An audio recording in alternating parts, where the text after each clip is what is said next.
Hey YouTube, today we're going to go over a video on the Turkish M1938 pattern of Mauser rifle. I'm going to try to make this as short as I can with also making it as comprehensive as I can. And this is going to be in no way like on par like a CN Arsenal video, but it's just kind of a shame to me because these rifles really don't have a whole lot of published information about them. Nobody really does a video about them. They're just kind of like that one weird Mauser that you occasionally find in the corner of a gun shop.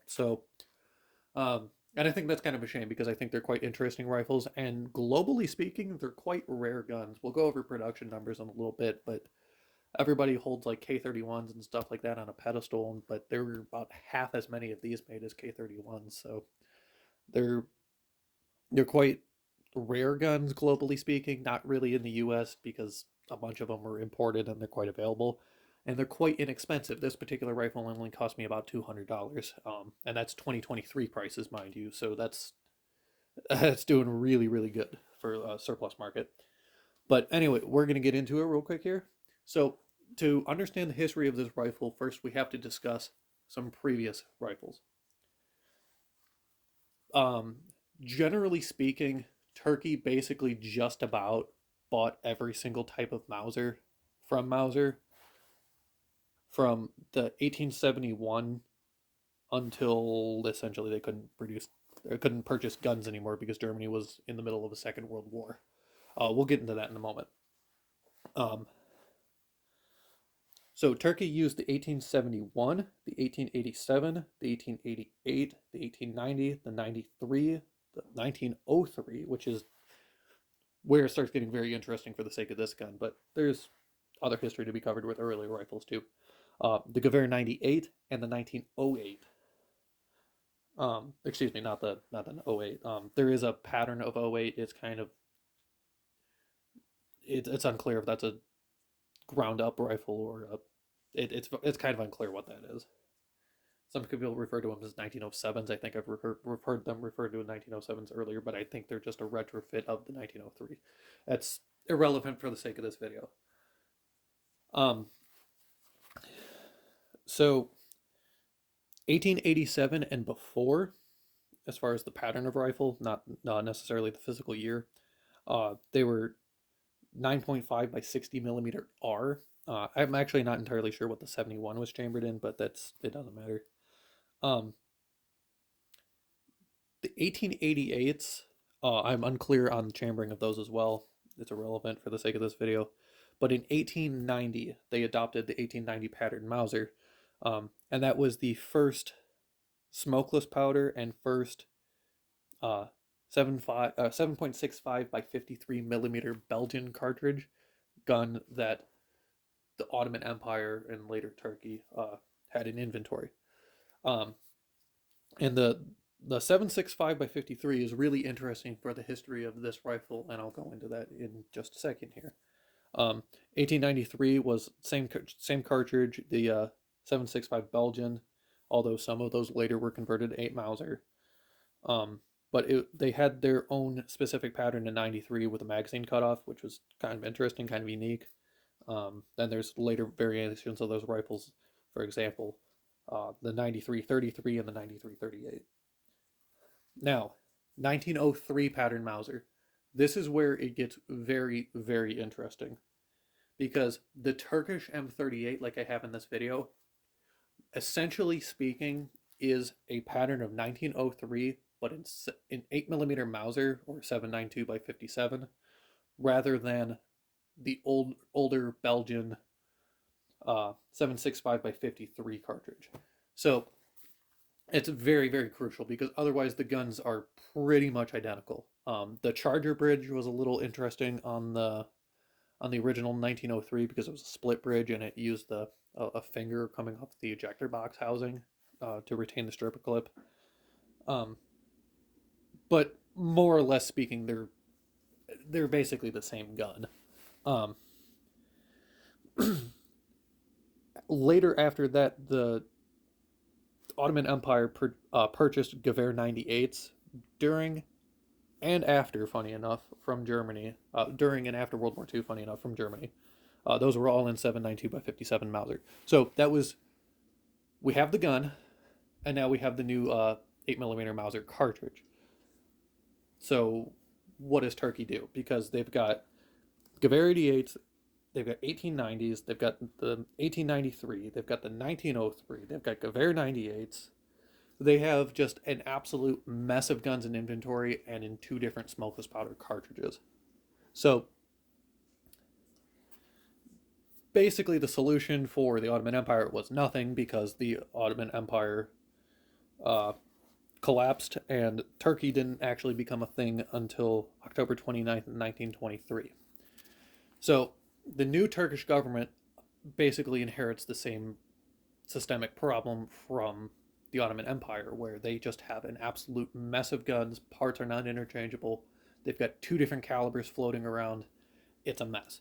So what happens is they end up kind of looking at what's in service. They really heavily look at the 1903 and they really heavily look at the Gewehr 98. They like the 1903 and they like the cartridge of the Gewehr 98, and they basically combine these two guns and they make the M38, like what's on camera currently. So they decide on the pattern of M38. However, it doesn't appear to me that any rifles were actually produced in the physical year 1938.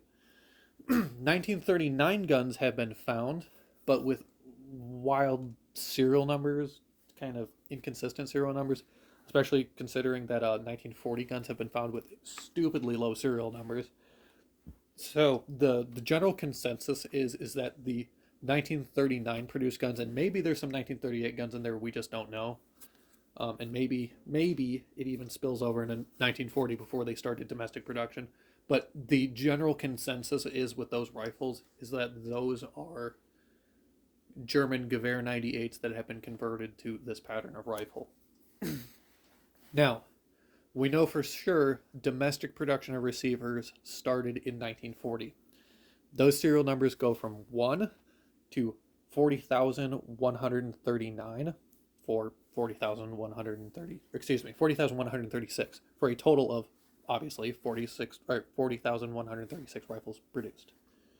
1941, the serial numbers start at 40,139 or 137, excuse me. I'm just all over the place here. And they go to 66,952 for a total of 26,815 rifles produced during 1941. 1942, serial numbers start at 66,953 and they go to 113,321 for a total of 46,368 rifles produced in 42.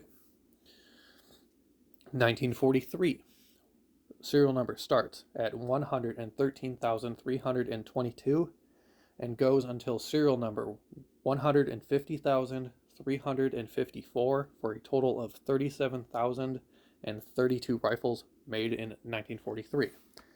1944, serial number starts at 150,355 and goes until serial number 199,454 for a total of 39,099 rifles produced in 1944.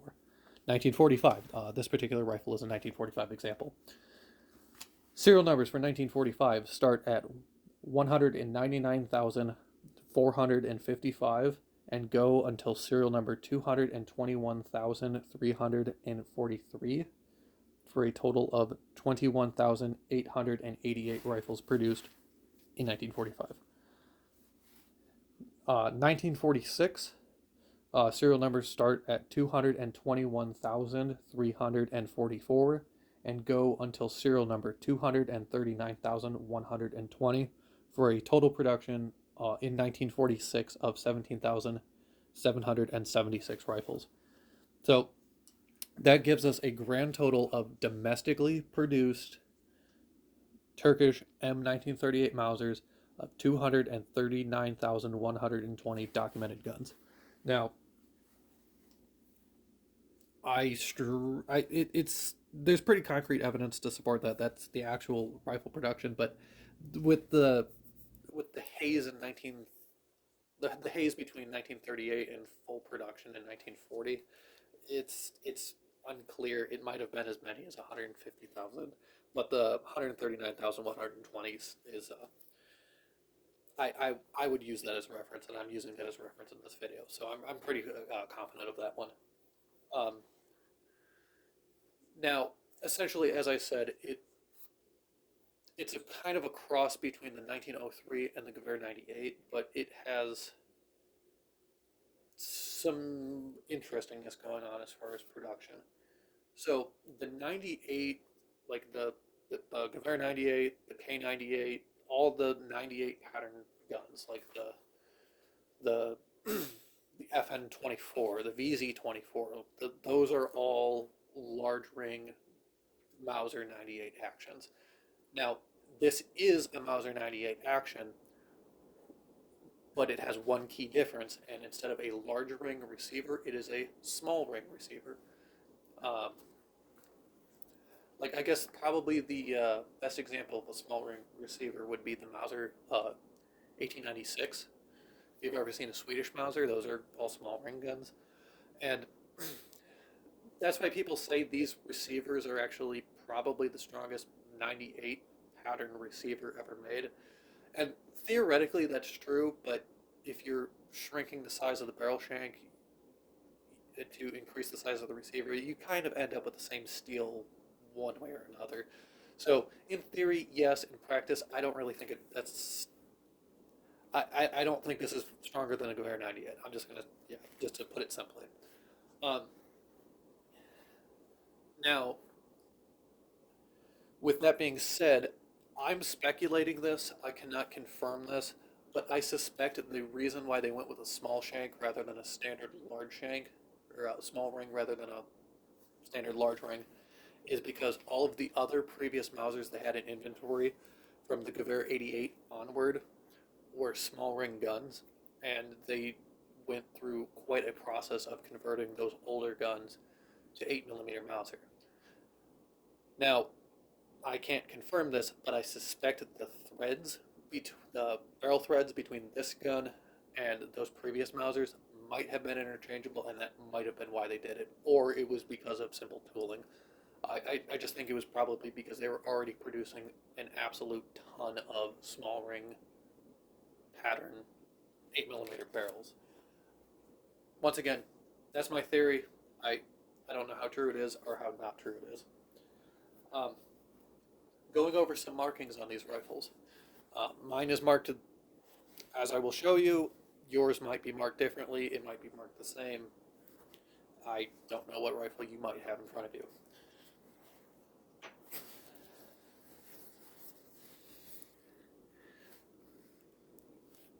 We see TC, which is Republic of Turkey. We have ASFA, which, going off my reference material, ASFA basically translates to military factory. You have Ankara for the Ankara Rifle Factory. So, military factory of Ankara is how I would assume that it is meant to be read. K Kale is the Kyra Kale Rifle Factory. Now, Ankara and Kyra Kale are located about 40 to 50 miles apart from each other. I suspect that these are double marked guns because one of the factories made some of the parts and the other factory made the rest of the parts. Who had the majority in it, I don't know, and it's not particularly important, to be honest.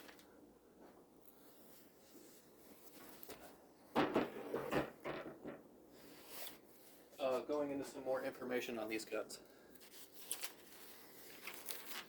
They have a barrel length of 29¼ inches, or 743 millimeters, and an overall length of 49 and a quarter inches, or 1,251 millimeters. Now, the overall length and the barrel length of these rifles is the exact same as the Gewehr 98, and I believe these are the same overall length as the 1903.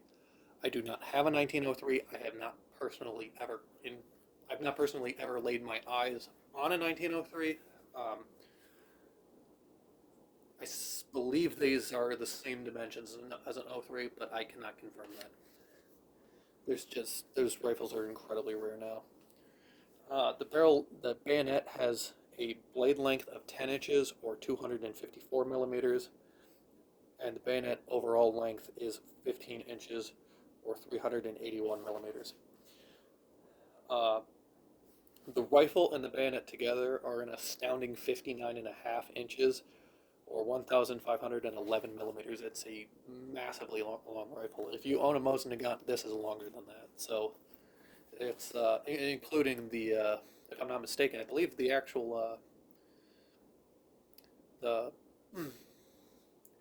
1891 pattern Mosin Nagants are still longer than these are still longer than the 1891 pattern of Mosin Nagant, if I'm not mistaken. Correct me if I'm wrong in the comments on that, but they are certainly longer than 9130s. The rifle weighs 9 pounds, 9.6 ounces, or 4,356 grams, excuse me. And the rifle, the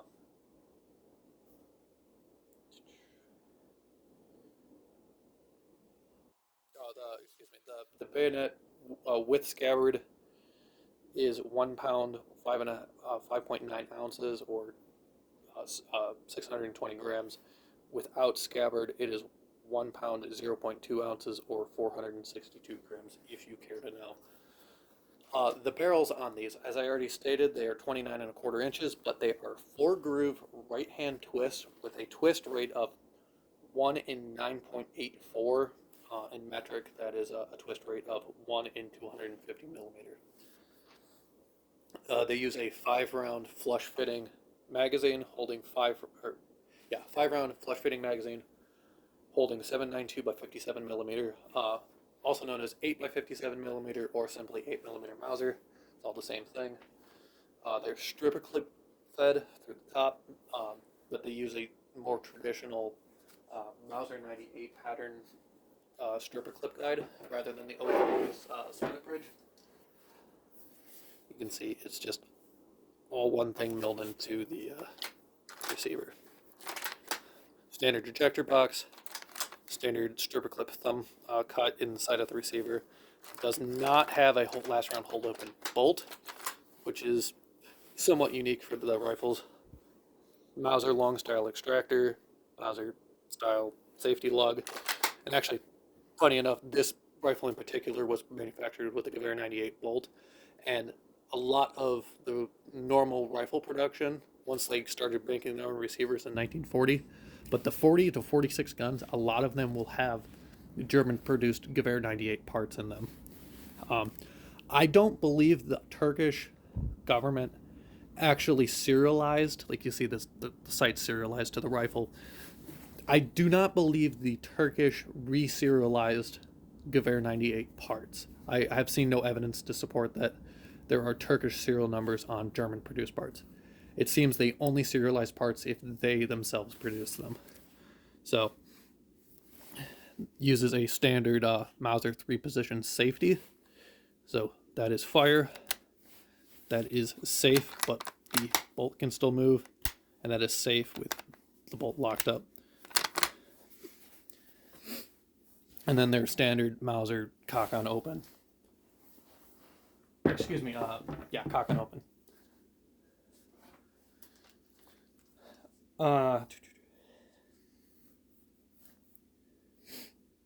As far as the sights goes, it has a pretty much standard World War II era Mauser style rear sight. I'll show you that in a moment. And it has a barleycorn sight. The rear sight is set up to go between 100 and 2,000 meters. That's pretty typical. I do not have a sling on this rifle, but I mean, you got Google. You can find out what a sling looks like.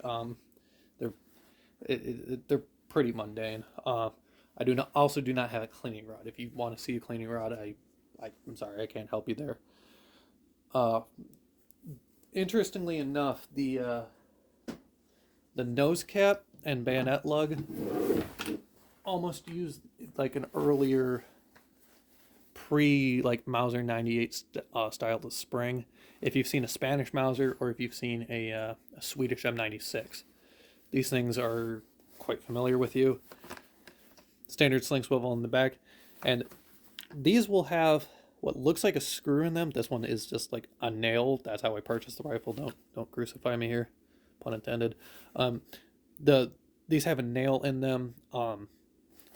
This has a nail in it. The actual proper ones, they look like a screw, but they're actually a pin. So this is kind of, weirdly enough, pretty close to being accurate. I'm still trying to find a replacement part for that, so those seem to be quite hard to find because I assume they fell out somewhat easily. Once again, standard 100 to 2,000 meter rear sight. It's adjustable. Obviously, 100 meter increments on this. It doesn't have half positions for 50. And then the underside of the sight does not have markings on it. And weirdly enough, it can't actually go full vertical. It, like, you cannot, like, kind of have hanging in space.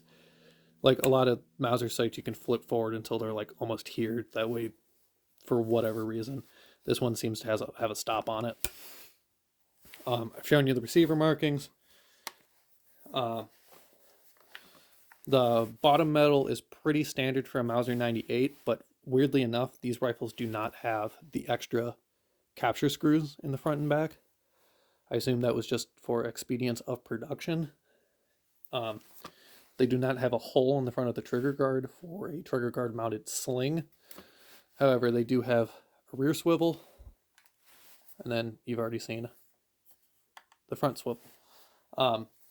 Interestingly enough, some of these rifles, but not all of them, will use some level of brass components. This one's kind of cool because it does, and that's fairly unique. I don't believe I've ever seen that before on a smokeless era military surplus gun. But this rivet for the hole in the stock for the disassembly of the bolt, that center like spool, hollow spool rivet is brass, although the ends of the actual plate are steel. Uses brass screws to hold in the sling swivel, and it uses brass screws to hold in the butt plate. Now, once again, some of these are going to be steel, some of these are going to be brass. I assume the brass was done because, not because the brass is any cheaper, because it's more expensive than steel. I suspect those were done just because brass is a softer material and it's easier to work with, easier to machine, easier to make parts out of, so on. So, and I assume actually you could even cast those brass screws if you were so inclined. But yeah, that's about it. The only other notable thing, it's got a recoil lug right here, pretty typical for a Mauser, but it does not have a wrist-mounted recoil lug like a FN24, BZ24, so on. Serial number will be right there on the receiver. Mine has a rear sight that's serialized. The slider is serialized. Then the floor plate, the bottom metal is serialized as well. I do believe bolts on these were originally serialized. If they were Turkish made, this one has a Gewehr 98 bolt in it, as I stated.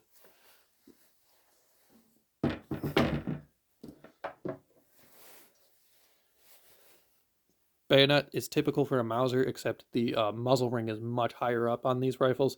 Not entirely sure why they did those. Bayonets are serialized, but I do not believe the scabbards are serialized. At least this one is not serialized. Use it a round nub right here for the scabbard. But other than that, as I said, 10-inch blade, 15 overall length. And then there is a FS mark that is on most of these bayonets that give them away as Turkish if the muzzle ring already wasn't enough of a hint. Also, if I'm not mistaken, I believe some of these were actually converted to fit on M1 Garands that were lend-leased from the United States. Once again, 8mm Mauser. This is a Turkish one-piece stripper clip, although they also had two-piece stripper clips. And typical for Turkey is a copper nickel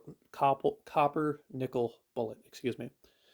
For what that's worth, and they did domestically produce their own ammunition.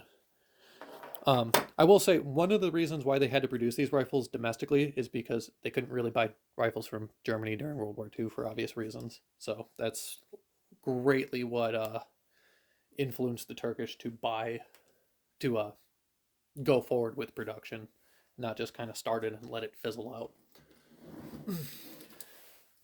Bandoliers, 7 pouches, total of 70 rounds, 10 rounds per pouch, 2 strober clips per pouch. You can find these in this both in this weird tan color and like a baby blue. Weirdly enough, I'm not sure if those were issued to different types of soldiers or not. Don't really know. And I suspect that might be blood, but I have no idea. I bought this sight unseen. So if you want to comment on that, that'd be appreciated. But I mean, very cool rifles, very undervalued. You can find them pretty easily floating around, at least in the United States. And they're solid shooters, solid action. They're well made, despite what people say. I mean, they're pretty solid Mauser actions. I forgot to show you the barleycorn front sight. This one's drifted all the way to one side. I don't know why I bought it like this. I have yet to zero this rifle, so we're gonna find out if that was a result of it being knocked over and bumped the sight over, or if that was intentional for whatever reason. But anyway, as I was saying, solid rifles, interesting rifles. It's a shame there isn't more information about these, or it's just a shame that nobody is doing videos about these. So I kind of got sick of the lack of information, so I made this video. So if you like this, if you appreciate the time I put into this, rate, comment, subscribe. Took me a couple of days of research, just because, as I said, information on these guns is kind of few and far between. So, all right, well, thank you guys. Hope you have a good day. See you.